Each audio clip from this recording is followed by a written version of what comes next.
गईली सवादिनिया आधा भतरू ले ले ओ आधा देवरू ले ले आधा भतरू ले ले आधा देवरू ले ले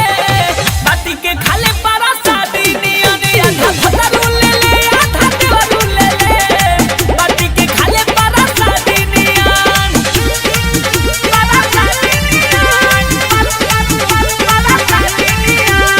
म्यूजिक गाय अभिषेक गुप्ता विंध्यवासिनी रिकॉर्डिंग स्टूडियो दिल्ली।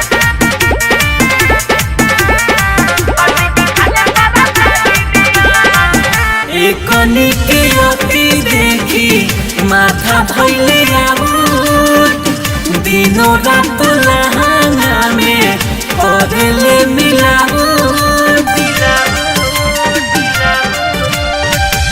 एकनी के अति देखी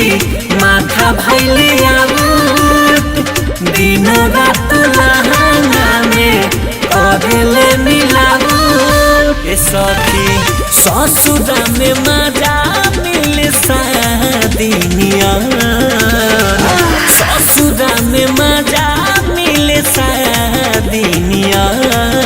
आधा भतरू ले ले ओ आधा देवरू ले ले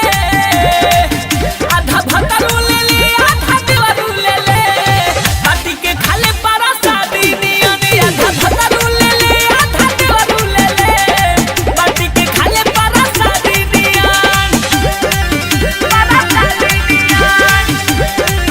पारा सादिनिया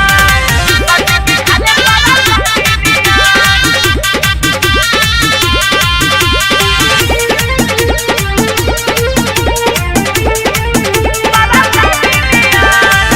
मिली जुली सैया संदेश और कंप्रोमाइज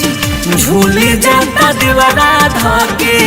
बढ़े गईले साइज मिली जुली सैया यूसु और कंप्रोमाइज झूले जाता दीवारा धके